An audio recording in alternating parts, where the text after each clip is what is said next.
అందరికీ నమస్కారం. ఓం గం గణపతియే నమః. ఓం నమః శివాయ. ఓం శ్రీ మాత్రే నమః. జ్ఞానానందమయం దేవం నిర్మల స్ఫటికాకృతం ఆధారం సర్వవిద్యానాం హయగ్రీవం ఉపాస్మహే. అందరికీ నమస్కారం. ఈరోజు మనము శుక్రుడు వివిధ ద్వాదశ రాశుల్లో ప్రయాణించినప్పుడు ఎవరెవరికి ఏ ఫలితాలు ఎలా ఉంటాయో అవి చూద్దాం. అయితే నేను ముఖ్యంగా అందరికీ చెప్పాల్సి ఎప్పుడు ప్రతిసారి చెప్తూనే ఉంటాను. ఇప్పుడు కూడా చెప్తున్నాను మళ్ళీ కూడా. మనము ఓ రాశి ఫలితాలు అంటే చంద్రుడు ఉన్న రాశిని రాశి అంటాం.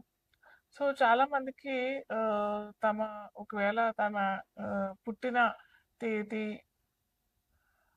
నక్షత్రం ఇవన్నీ ఏమి తెలవకపోతే వాళ్ళు ఏంటంటే వాళ్ళ నామ నక్షత్రంతో రాశి వాళ్ళు పెట్టేసుకొని దాని ద్వారా ఫలితాలు చూసుకుంటారు. అలా కాకుండా జన్మ జాతకం కనుక ఉన్నట్టయితే అప్పుడు ఆ రాశి ఫలితాలు రాశి కంటే ఎక్కువగా మనకి లగ్నం ఫలితాలు బాగా వర్తిస్తాయి. సో ఇక్కడ ఏంటంటే వృషభ రాశిలో శుక్రుడు ఆల్రెడీ ట్రాన్సిట్ పొందుతున్నాడు, అంటే ప్రయాణం చేస్తున్నాడు. అయితే ఇది మనకి మే 14వ తారీఖు వారికి మనకి శుక్రుడు వృషభ రాశిలోనే ప్రయాణం చేస్తుంటాడు అనమాట. సో వివిధ లగ్నాల వారికి అంట, లేదా లగ్నాలు తెలియని వారికి రాశి ఎలాంటి ఫలితాలు ఇస్తాయి మనం ఇప్పుడు చూద్దాము. వృషభ రాశిలో శుక్రుడు వచ్చాడు అంటే ద్వాదశ రాశుల్లో అది రెండవ రాశి అవుతుంది. రెండవ రాశి అతి ముఖ్యమైనది వృషభ రాశి. వృషభ రాశి తన సొంత రాశి అవుతుంది, అంటే తన సొంత ఇంట్లోకి శుక్రుడు ప్రయాణం చేస్తున్నాడు. అది కూడా శుక్రుడు ఇప్పుడు ఒంటరిగానే ఉన్నాడు. సో ఇప్పుడు ఏంటంటే మనము ఒక వ్యక్తి తన ఇంట్లో ఉన్న స్వతంత్రం, అది అటు పేదవాడైనా కానీ, మధ్యతరగతి వాళ్ళైనా కానీ, గొప్ప వాళ్ళైనా కానీ, ఎవరైనా కానీ బయట ఎటు ప్రయాణం చేసినా కానీ మళ్ళీ తిరిగి తన ఇంట్లో వచ్చిన తర్వాత పొందిన ఆనందం, సంతోషం పట్టలేని ఆనందం కదా. సో అలాగే ఇక్కడ మనకు కూడా శుక్రుడు తన సొంత ఇంట్లోకి వచ్చాడు కాబట్టి అది కలిపురుషలో రెండవ రాశి అవుతుంది కాబట్టి చాలా మంచి ఫలితాలు వస్తాయి. ముఖ్యంగా మనకి ఫైనాన్స్ పరంగా అయినా, డబ్బుల పరంగా అయినా, ఏమంటారు, వివాహ వివాహ సమస్యల్లో ఏమన్నా సమస్యలు వస్తున్నాయి అని అంటే, అటు దాంపత్య జీవితంలో ఎటువంటి ఇబ్బందులు వచ్చినా కానీ అక్కడ కూడా మనకి ఈ శుక్రుడు ఈ ట్రాన్సిట్ వల్ల, అంటే సంచారం వల్ల ఖచ్చితంగా మంచి ఫలితాలే వస్తాయి.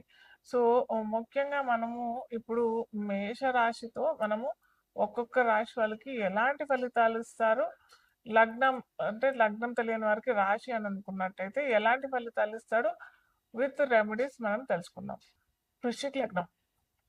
వృశ్చిక లగ్నం తెలియని వారికి రాశి అని చూసినట్టయితే ఇక్కడ మనకి రాశి అధిపతి కుజుడు అవుతాడు. సో ఈ కుజుడికి వృషభ రాశి సప్తమవుతుంది. సప్తమాధిపతి అయిన శుక్రుడికి కుజుడికి చాలా మటుకు అందరూ భయపడతారు ఏంటంటే కుజ శుక్రులకి పడదు, మాకి కుజుడు సరిగ్గా లేడు, కుజుడికి షష్టంలోనో అష్టమంలోనో ఉన్నాడు, మనకి కుజ దోషం. ఇది చాలా ప్రబలమైన సమస్య అయిపోతున్నది. అటు జ్యోతిష్యులకైనా కానీ యాప్లో చూసుకొని, కేవలం యాప్లో చూసుకొని మాకు కుజ దోషం ఉంది, వాళ్ళకి కుజ దోషం లేదు, కుజ దోషం ఉన్న వారికే కుజ దోషము, వాళ్ళతో పెళ్లి చేసుకోవాలి. ఇది చాలా మిస్కాన్సెప్షన్ అయిపోయింది. ఇది చాలా డీప్ సబ్జెక్టు. మనం ఈజీగా మనం పట్టేయచ్చు ఎవరికి కుజదోషం ఉంది, కుజదోషం లేదు అనేదిగా. అది కొద్దిగా డిఫరెంట్ టాపిక్ అయినా కానీ ఇక్కడ మనకు కుజుడు శుక్రుడు ఈ రెండే చూస్తున్నాం కాబట్టి కుజ శుక్రుడు కలయిక బ్రహ్మాండమైన కలయిక జ్యోతిష్ శాస్త్రంలో. వీరు ఏంటంటే వారి జన్మ జాతకంలో కనుక కుజుడు శుక్రుడు కనుక మంచి రాశుల్లో, అంటే నేను పర్సనల్గా మళ్ళీ ఏ రాశులు అనేది మనం పర్సనల్‌గా ఒక వీడియో చేసుకుందాం. ఏ ఏ రాశుల్లో ఉంటే ఎలా ఉంటది అనేసేసి ఒక్కొక్క కలయిక కూడా ఎలా ఉంటది అవన్నీ కూడా మనం తప్పకుండా చూద్దాం. అది నాడీ విధానం అనమాట. నాడీ జాతకంలో ఇవన్నీ చూస్తాం. కాంబినేషన్ ఆఫ్ ప్లానెట్స్ అంటాము.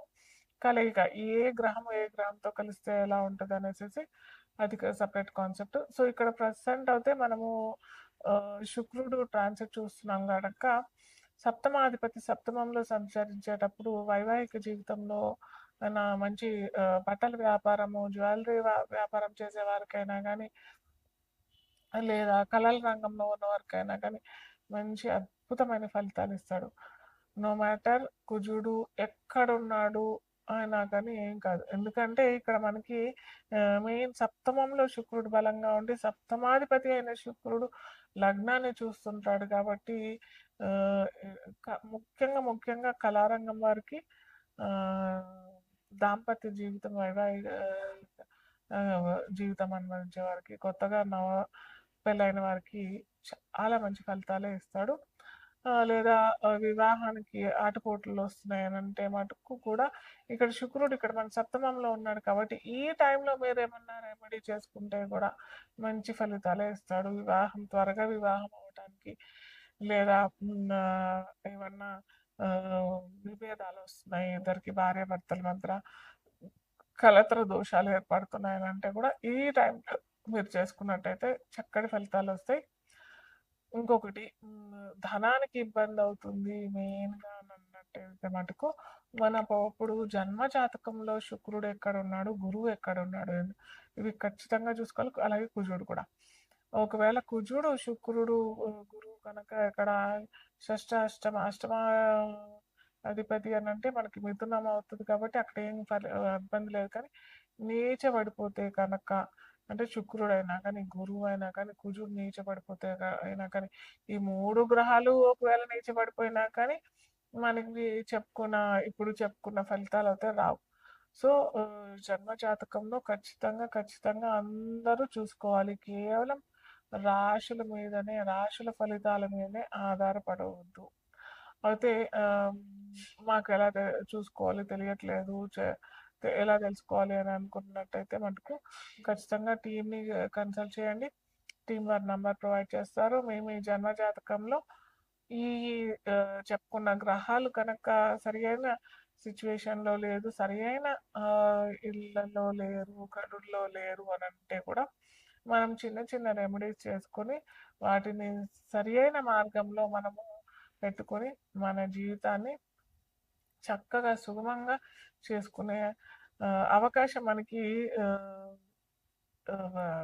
ఏమంటారు జ్యోతిష్ శాస్త్రవేత్తలే మనకి పెద్దలు ఎన్నో ఇచ్చారు. కాకపోతే మనమే వాటిని సరిగ్గా ఉపయోగించకుండా దాన్ని పక్కదారి పట్టిస్తున్నాం. సో, అలా కాకుండా మనము ఖచ్చితంగా మనము ప్రాక్టికల్‌గా సరిగ్గా చేసుకుంటే మటుకు 100% 100% కూడా 200% ఖచ్చితమైన మంచి రిజల్ట్సే వస్తాయి.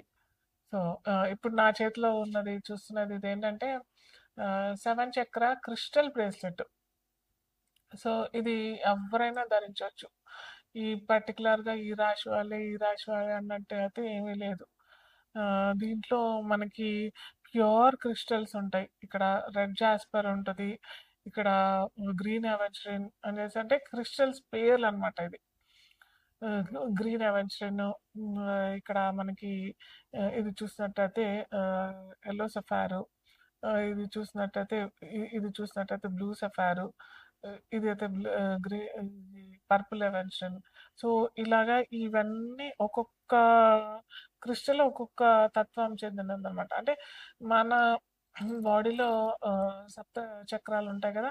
ఈ చక్రాలన్నీ మనం బ్యాలెన్స్డ్‌గా ఉంటేనే మనకి ఎటువంటి ఆరోగ్య సమస్య లేకుండా ఉంటుంది. బాడీ ఒత్తిడి పొందకుండా ఉంటుంది. సో, మనము అటు డాక్టర్స్ దగ్గరికెళ్ళి చిన్న వాటికి ఏదో మెడిసిన్స్ ద్వారా క్యూర్ అయిపోతది. కానీ అది టెంపరరీ ఎఫెక్టే కదా! ఎప్పుడైతే మనకి 7 చక్రాలు కరెక్ట్‌గా అలైన్ అయ్యి కుండలిని శక్తి అంటాం కదా!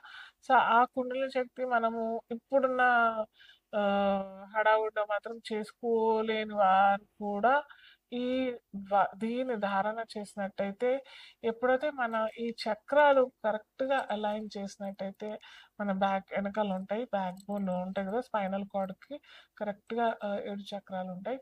ఈ చక్రాలు కనుక అలైన్ చేసినట్టయితే, మనకి ఎటువంటి ఆరోగ్య సమస్యలు రావు. మానసిక ఒత్తిడి కూడా లేకుండా ఉంటుంది. కాకపోతే ఇంతకుముందు చెప్పాను గదా! ఆ చక్రాలు అలైన్డ్ ఎప్పుడు ఉంటాయనంటే, మనం ఆ చక్రాలు క్లీన్స్ చేసుకుంటేనే అవి సరిగ్గా ఉండి, వాటికి సంబంధించినయన్నీ ఆహ్, ఆహ్, క్రియలు సరిగ్గా జరుగుతాయి. అవి కనుక ఎక్కడైతే అపశృతి జరిగినట్టయితే మనకి అనారోగ్య సమస్యలు చాలా మటుకు ఇప్పుడు అనారోగ్య సమస్యల కంటే ఎక్కువగా నా అనుభవంలో చూసిందేంటంటే depression, sleep disorders, plus ego, attitude, anger issues ఇలాంటియన్నీ ఎక్కువగా జరుగుతున్నాయి. సో, ఇవెందుకు అనంటే ఎప్పుడైతే మనకి third eye, crown chakra, root chakra, ఈ అంటే రూట్ చక్ర అంటే మూలాధార చక్రము. ఇలాంటి కొద్దిగా బ్యాలెన్స్ సరిగ్గా లేదు అని అన్నప్పుడే మనకి ఇలాంటి ఇబ్బందులొస్తాయి. సో, దానికి సరియైన మార్గం ఇది. ఈ 7 చక్ర. ఇప్పుడు నేను కూడా ధారణ చేస్తానిది. ఎందుకంటే నేను కూడా మనిషినే గదా! అన్ని రోజు ఒక 30, 40 కన్సల్టెన్సీస్ చేసి మళ్ళీ నేను స్పెసిఫిక్‌గా ఈ 7 చక్ర అలైన్‌మెంట్ వీటికి కూడా మంత్రాలుంటాయి. ఇవి లేకుండా మంత్రాలతో కూడా చేసుకోవచ్చు. కానీ దానికి ఒక అరగంట, గంట స్పెండ్ చేయాలి. సో, అలా చేయలేము మనము. అందరూ చేయలేరు గదా! ఒక అరగంట, గంట చేయాలి అనంటే యోగా చేసుకోవాలి, ఎక్సర్సైజ్ చేసుకోవాలి, దీనికి కూడా చేసుకోవాలి, టైం కేటాయించాలి అనంటే కొద్దిగా ఇబ్బందే కదా! సో, అలా చేసుకోలేము అని అనుకున్న వారికి ఇది మంచి పరిహారం. ఇది కనుక ధారణ చేస్తే మనకి క్విక్‌గా అవుతది అన్నట్టయితే నేను చెప్పట్లేదు. క్విక్‌గా ఎవ్వరికి ఏది జరగదు. క్విక్‌గా అయ్యేది మనకి లాంగ్ రన్‌లో రిజల్ట్స్ అయితే రావు. సో, ఇది స్లోగా మనకి అన్ని చక్రాస్ అలైన్ అయిపోతాయి. తప్పకుండా అందరూ వేసుకోండి. అద్భుతమైన ఫలితాలైతే వస్తాయి.